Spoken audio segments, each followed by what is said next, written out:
everyone, this is Rachel from Nonessential Media, and you're listening to the Lifecast podcast. Just as a reminder, this is a teen-rated podcast, so if you are under the age of 13, do not listen. If you're over 13, stay tuned and enjoy!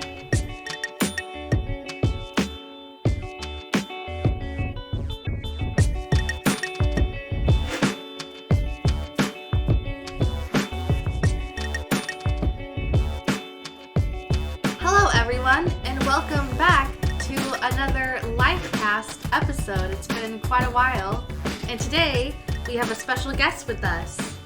Who is it? Oh, it's me! Hi, I'm It's Nate. Nate. You've probably heard me from other non-essential media stuff. I've previously been on this show. Yes. You can't see me, but I'm giving you 2 thumbs up. Through the screen. So, oh, what's this? A 3rd thumb up. Whoa! It's cancer. That got dark. Perfect, that's the update. That's all we need. That's where I've been. So, today's episode is going to be more of an update. We've decided to turn Lifecast for now into more of like a monthly update because we realize nobody's going to want to hear about our lives unless they're interested in our lives. Does that make sense? A wonderful thing to discover however many months into this podcast. It only took us this long to realize that. I think no one we cares always about knew us. in the back of our heads, but we're just like, you know what? Let's just keep this going type thing. Yeah, so it will be posted once a month, the last Thursday of every month, to be more specific. And it's going to be more focused, I guess, on updates within Non-Essential, and then, I guess, some little pitter-patter here. Pitter-patter? I don't know why I used that word. Pitter-patter.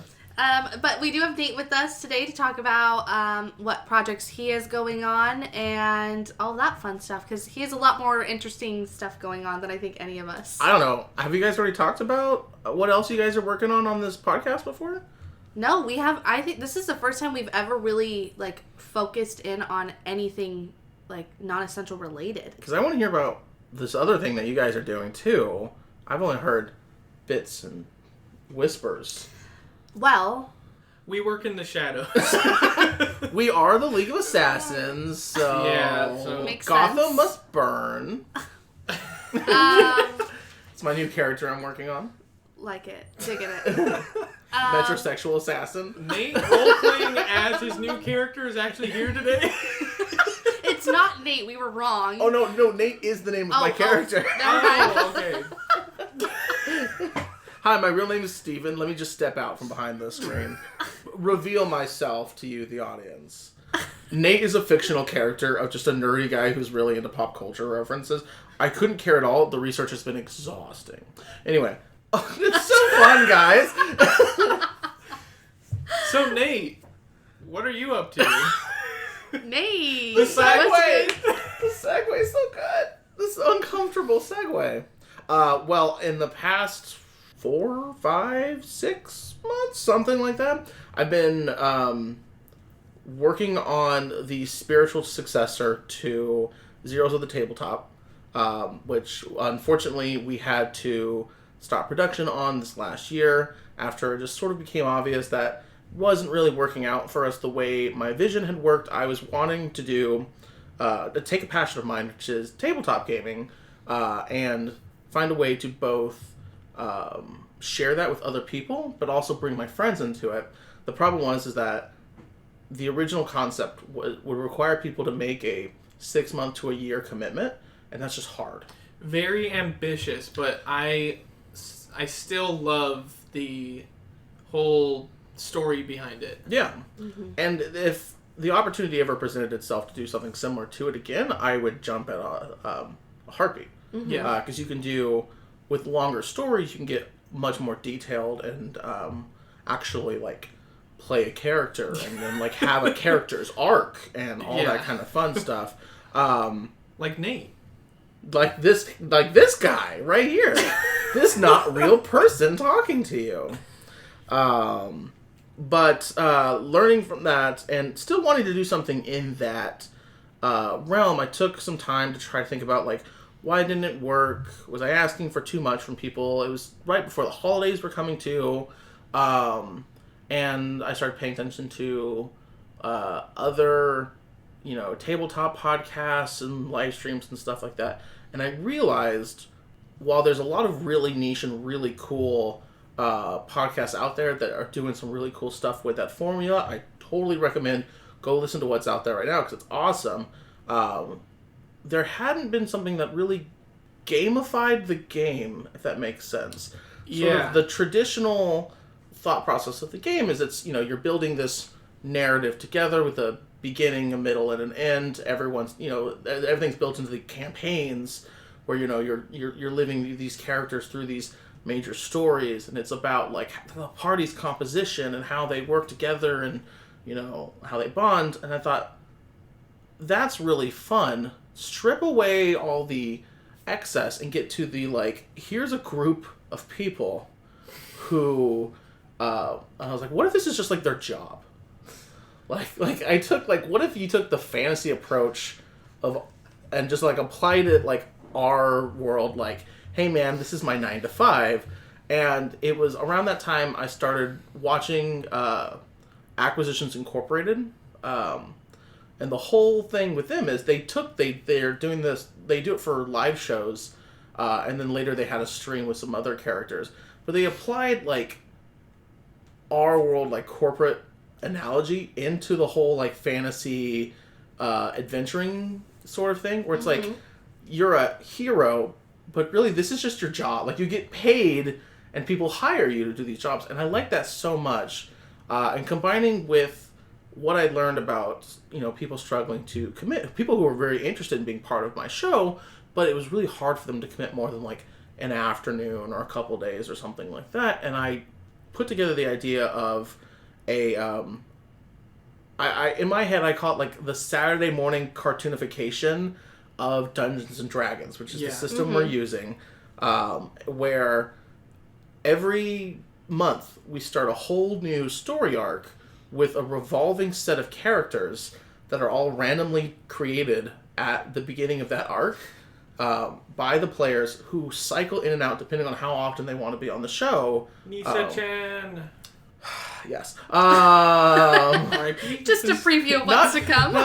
Not yet. Not dead yet. We'll find out. We'll see how that goes. And each month is a new story arc where they're hired to go on an adventure. So they're working as part of this Adventurers Guild. And it's these people who fighting monsters and solving weird and wacky crises. It's just their 9 to 5. That's what they do. Yeah. And I thought, it's really easy for people to jump on board. You could just pick up right at the beginning of a month. It'll release every other week, which I'm excited for, because it'll give us longer episodes. Each episode right now, it's looking to average about an hour and a half. So most months you're still getting 3 to 4.5, depending on a longer month's worth of content. It's just divided into those 2 to 3 parts. And it doesn't take itself too seriously. There's a lot of poking fun. There's a lot of what does it look like when your job is to fight monsters? How does that work? What is human resources and having a conversation with your human boss look like? For heroes. Yeah, what does that go into? And part of the idea behind that is I set it in a world that's not very detailed on purpose. And the idea that as we play the game, players in the moment have an opportunity to influence how the world works. And so that the longer the show goes on, the more we can establish a lore. I have a tiny bit of lore about how, just so that we'd have a basic framework of how does society exist. So it's everything exists within an empire that's ruled by dragons. Centuries ago, they just rolled in and took over everything. And now it's either you're a member, you're a citizen of the empire, and you're cool, it's multiracial, it's very diverse, the concept of, different cultures and the things that would divide us here in our world don't really exist anymore. When your neighbor's an orc, and the guy who you got, in a bar fight with 2 weeks ago was a minotaur, you don't care that, the guy on the other side of your house looks slightly different or worships a different god or anything like that. Doesn't really matter anymore. It's just everyday life for you, right? Exactly. You're all members of the empire. Everyone doesn't like being ruled by dragons, but What are you gonna do? Yeah. It is what It's it a is. flying, fire-breathing monster. Yeah. Every other part of society is ruled by two other groups that work under the sort of like the military-esque leadership of these dragons, who instill like lesser dragons or like regional governors, and under them they have like lords who like very openly like petition them with like gold and treasure and stuff like that in exchange for being given power over like cities and territory and stuff like that. okay. So it's very obvious they're like buying their way into power. Everyone knows they're doing it, but it's like, what are you gonna do, right? Yeah. Like, Bloomberg. I got 3 gold. Like, I'm not gonna, and Yeah. and a job. So, but then the other two groups that control society are the church, which dictates what gods you can worship, but they also control all of the judges, which is really just one, like a cleric who walks around who's like, I'm the judge for this town. I'm I judge. judge you guilty. Smite. Like, Dead. Don't want to be on his bad side. and they also control all of like the education. So up to a certain age, you are taught by the church. And at that point, you're probably like 14, and they're like, all right, look like you're strong enough to work. And they like kick you All out, right. and you're like, all right, get a job. You're already a zealot at the age of 14. First lesson, never trust your parents. Excellent, cool. Second lesson, believe everything we tell you. And that includes rule 1. Those really should be opposite. But, yeah, I think those are the 3 major things the church controls. And then there's essentially like a union of guilds. And the Adventurers Guild is one of them. But there are major and minor guilds, and they control all aspects of the economy to the point where the economy is completely rigged because they've monopolized, all the major guilds have monopolized their thing, and the minor guilds are just like taking up the little like in-between spaces. Dang. And the Adventurers Guild used to be like a minor guild, but at this point in history has sort of worked their way up to where they're a pretty powerful force in the market. If something needs to get done, and but it's not important enough that the army needs to be pulled out of their constant expansion, because that's how the Empire works. They're just constantly pushing their borders more and more. America. Then that's what the Adventurers Guild job is. They're go and deal with it, and that's your guys' job. I have a question. Totally. Will the Adventurers Guild meet up or have to face other guilds Yes. in the future? Oh, that's Absolutely. a good question. I already am, from the first episode, teasing a rivalry between this Adventurers Guild, which in canon is called Adventurers Awaits. And the in-canon reason they're called that is the creator of the guild, who hasn't been introduced yet, wanted his guild to have the first spot in, like, alphabetical order. My... So he literally named his guild AA. And so it's called Adventure Awaits. But there's another guild called Stonewall, the Stonewall Protectorate. They're a minor guild, and they specialize in bodyguards and mercenaries. And it's a very niche section that borders on adventurers, and so they're constantly pushing against each other as far as like, no, you can't take that job. That's a bodyguard job. When the job's like, there's assassins killing me. I'm hiring you adventurers to stop them from killing me.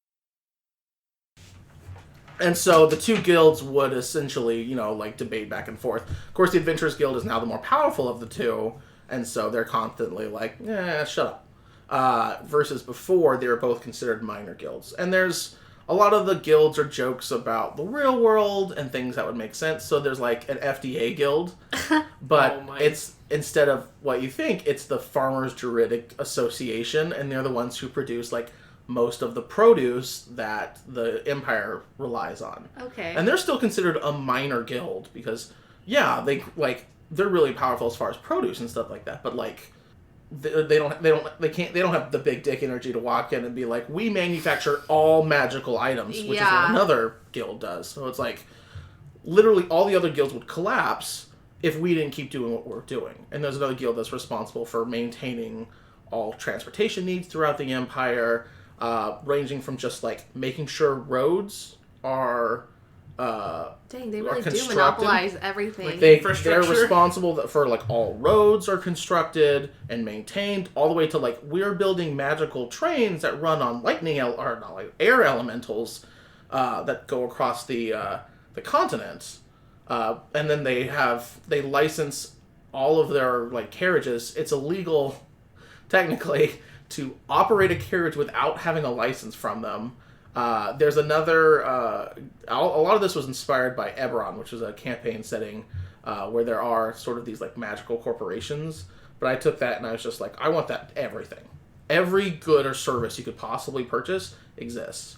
There's something in the world called the Wide Wyvern Inns, which is essentially like, what if Applebee's and McDonald's and like the Holiday Inn became one thing, and they exist. I would never leave. They exist everywhere. And if you own an inn, you either have to buy a license, which requires you to be up to their level of standards, which is hard to do, because they on purpose set the standards very high, because they're this powerful corporation. They can afford to pay that, but they know if anyone tries to go against them, they can't live up to those standards. So you either have to work your ass off to get to their level of standards and then buy a license, meaning you work now for them anyway, or they'll, on purpose, build a Wide Wyvern Inn across from you or as close as they can and steal all of your business. Cum bucket. And that's totally legal in this world. That's like 100% fine because the dragons don't give a shit. Yeah. Like, they're going to sit on at the end of the day, it's dragons. They're going to sit on their pile of gold that they got because all the powerful people are like, make us powerful. And they're like, okay, cool. Great. Now you're a lord, you're a lord, you're a lord. And now the lords are doing the same thing to the guilds below them. Be like, you want to be able to do what you want. Give me money so I can give that guy money. So this empire is effed, basically. Yeah. But that's kind of the joke of it. Is like, it's a horrible place for like for the regular people, it doesn't affect them as much because it's like, yeah, I work for this guild, but like, what's the big deal? I'm not a lord or anything like that. It's sort of like working for a major corporation in our world, which is the inspiration for it. It's like, yeah, you're a cog in the machine. Sure, it sucks, but like, you're not responsible for like this huge corporate competition thing going on at the top of it. Just like we're not in control of McDonald's or Starbucks building a coffee place across the street for a mom and pop coffee place. They can do that, and it's exactly the same thing. And so, yeah, there's a little commentary in there about our world, but it's really just kind of as like a funny framework. And plus I thought, like, what funny jobs you could get where it's like, hey, yeah, so, like, we're hiring you to mess with these people for, like, reasons, and then you find out in the mission, it's like, oh, yeah, it's, you know, a corporation hiring you to screw with their competition. But okay. But because you're a third party, you can't get in trouble, kind of thing. Yeah, I see it.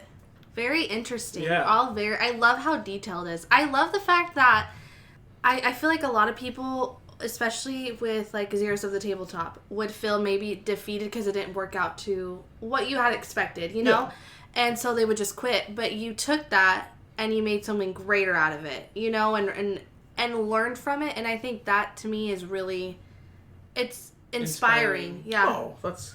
No, it is, because there's so many times where people would just quit because it's like, okay, I failed, you know, and you just kept going, and now it's... I feel like... And look at the lore you have behind which is weird, because I designed this with the intention of, like, and then everything else is a blank canvas. Right? Yeah. There's little tiny bits of lore I included with, like, when you get a race, there's, like, a sheet of paper you get, and it'll give you, like, some information. Like, for example... You played a gnome in this first story, Misa Isaac. Chan. Which you named him. Her, forgive me. It's really hard to see your bearded face and think, lady. I know. Me and Jackie kept calling each other different shit. Yeah, oh my gosh. It was amazing. Yeah, I've learned a lot from this first session. But like, you played a gnome, and in the little like paragraph or two of lore that I put in there to help you sort of like, oh, what does that mean? I included something along the lines of like, gnomes escaped from the Feywild, which is sort of like a mirror dimension to our own, where everything is like, where life is like on steroids or on crack. Like, Shroomland. a forest in our world is like this like mega fantasy like nightmare forest in theirs, a city in our world has its own weird reflection. It's just like life is overabundant in this. It's like your lifespans are all like naturally expended, and including that is like emotion as like part of life. It's just like outbursts of emotion. There's no like subtlety there at all, except for those who are who are powerful enough to like control it. But it's like, so what you're saying is I'm doing my gnome character injustice. Well, that's the thing. The gnomes escaped from there because they were treated as second-class citizens, which is still a thing that happens in the Feywild, from the Fey Lords and the elves that are from there. There are two races that came from there, the elves and the gnomes, and the elves are nostalgic. They're like, oh, dude, we were like princes in the Feywild. It was awesome. And the gnomes are like, dude, that sucked. Yeah. Like, while the elves still keep to that, like, we're very, like, we can hide in the forest, and we're very, like, and still in touch with it. The gnomes are like, screw that noise. They come over here and they're like, you know what's awesome? Technology. Like, let's build shit. Let's learn to incorporate magic into it. You get racial features where it's like, you can build clockwork toys and just, like, find an interesting use for them. You could wind one up and, kind of, like, yeet it into an alley and it makes a bunch of noise and everyone's like, what the hell is that? And you can do that. You have the parts on you. You put it together. They're very inventiveness, and I feel like they probably adapted really quickly to this world, where they came over here and they saw these like magical guilds, and they're like, "Oh, there's one that makes magic stuff. Check, please." Like, yeah, I'm going over there. That's cool. Mm-hmm.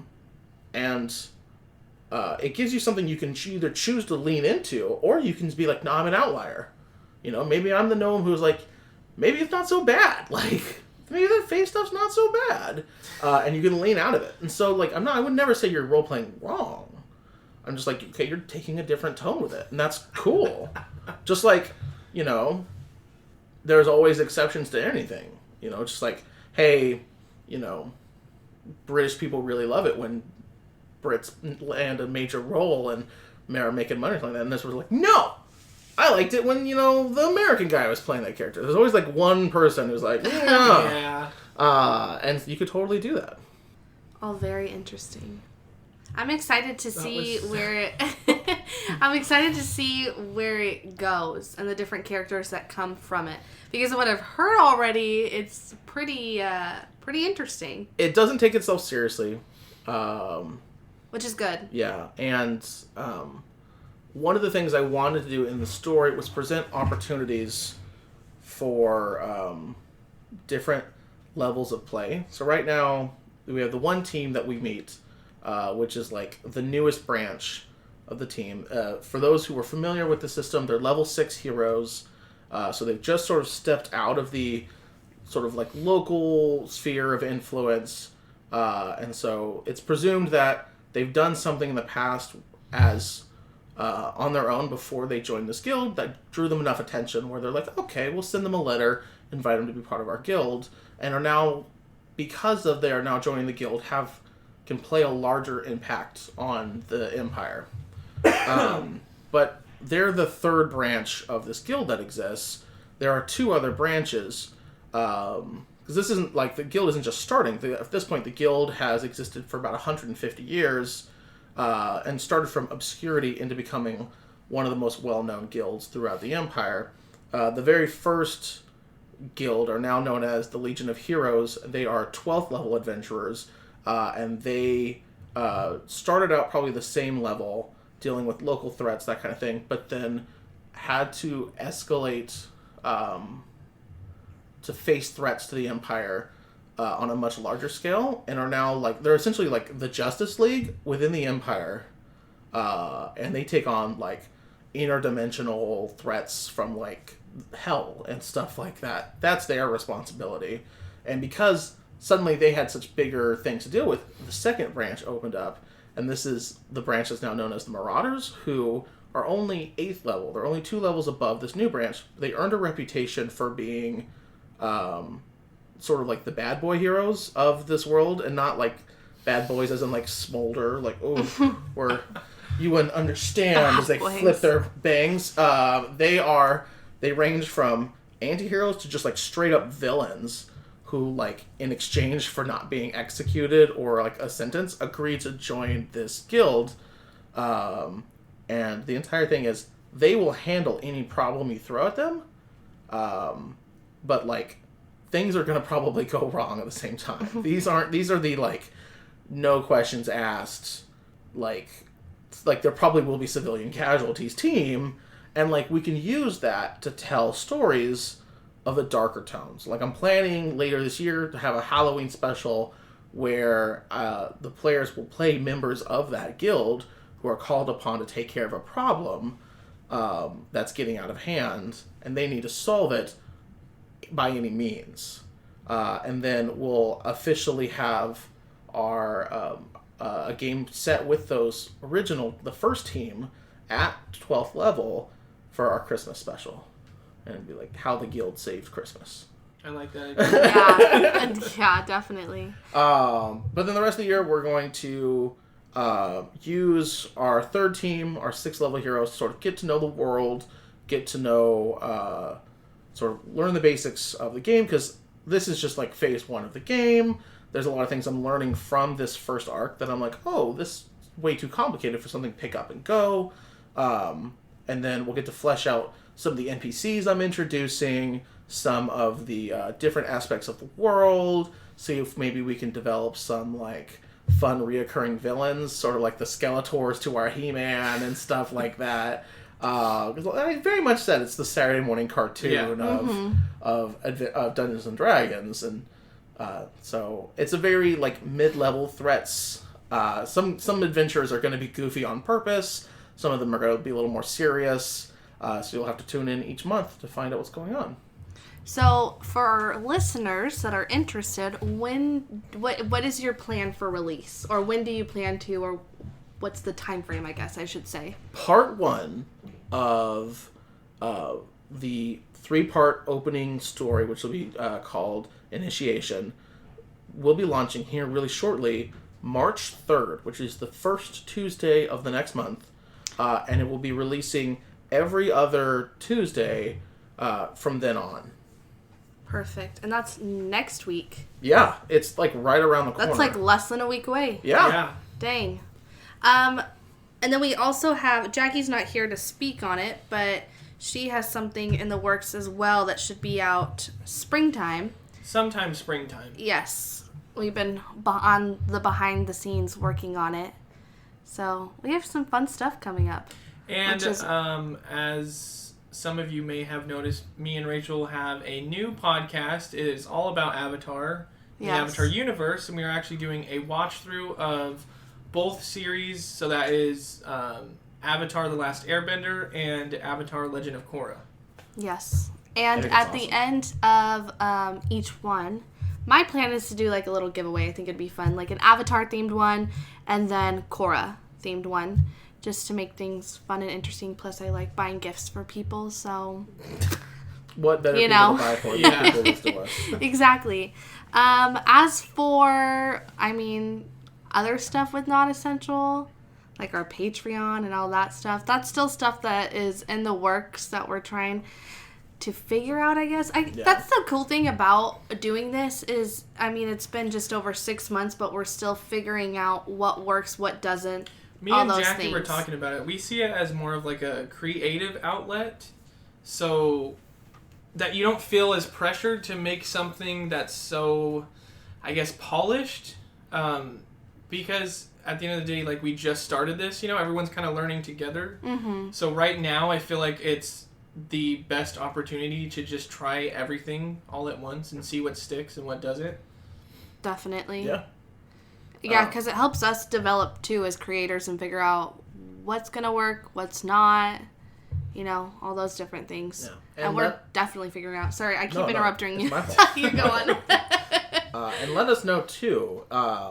Reach out to us if it's like, I'm really like where you're going with this. Because there's tons of things I'd love to do. Once we finally figure out what we want to do with the Patreon, I want to do bonus episodes and just like extra bits of lore, maybe like character interviews or something like that. I think that'd be really funny. That would be. To have like me talking to each month one of the heroes that was in the adventure and having it almost framed as like someone in the world talking with them, like a one-on-one interview. Yeah. But that person having to play that character in the interview, I think sounds. And then they're like reviewing the adventurer. Like I just like maybe it's for like a magazine or something that exists in the world, and it's like, so tell me what happened when you guys entered the tomb, and you're like, well, yes, that would be so entertaining. Yeah. And I'd love to get into more longer form role playing as well. I'm really passionate about this game style, not just D&D, but like with Zeros of the Tabletop, we were working with some of the Powered by Apocalypse games. I've got a ton of other systems I'd love to run. And if we got to the point where we could do actual longer form narratives in a game system, that'd be awesome. I'd be on board for it. Yeah, definitely. One thing too, Beach City Crows. Where are you guys at with that? Oh, yes. Okay, so we actually we still are taking requests for any episodes you guys would like to send our way. Any ideas for those episodes? Me and Jackie are currently trying to figure out what time works for both of us to record another episode, because we do actually have a couple requests that we can do. So be on the lookout for that sometime in the near future. I can't promise very soon, but sometime in the near future. Eventually. Yeah, eventually. Yes. So we have quite a bit going on. I feel like we have new stuff coming up. The same stuff going on. Well, I guess Lifecast, we've kind of filtered out a lot of the stuff that we started with, and Lifecast is one of the only things cool, left. And no, it is. It shows that we're evolving and that we have new, better ideas. Yeah. And we're clearly looking at like, well, some things aren't working properly, so how could they either be retooled, and how can we make it fit better for what works for us and what works for our audience? Exactly. Yeah, definitely. I think that concludes this episode. This is like our first installment of the new Lifecast. Yeah, the new Lifecast. I'm sure we'll still have moments where Nonessential cast. Exactly. Yes. We'll still have moments where we're just chatting about nothing, but it's nice to give you guys a little update and put everything out on the table for you. Metaphorical table. I mean, there's a table right in front of me, but you know. Break the illusion. I'm standing in a glass sphere. Nate, this character Nate is Steven. Is it Steve? Steven or Steve? I prefer who is role playing Nate? I prefer Steven. Steven. I like it. There's a different kind of feel you get from someone that goes by Steven rather than Steve. Steve is too friendly. Okay, gotcha. There needs to be distance for me to play this character. Okay. But anyway, guys, Nate here. As always, thank you guys so much for taking the time to listen. Let us know if you have any feedback, if you're really interested in anything that we've talked about. We'd love to hear what you guys have to say, so let us know. I'm Rachel. I'm Isaac. And I'm Nate. Or am I? Steven. And I'm Steven. And we will see you in about a month or so. Bye. Bye.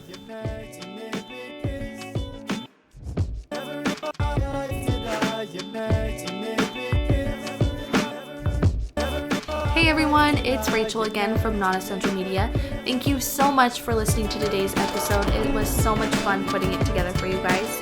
As always, feel free to reach out to us on social media. You can find us on YouTube by searching Nonessential Media, on Twitter at NonessentialM, and on Facebook and Instagram by searching Nonessential Media. You can also find us on our website at nonessentialmedia.com, and on there we have some info about our creators and other podcasts like Beach City Crows, We the Fandom, and Zeros of the Tabletop. Thank you guys so much for listening. We love you.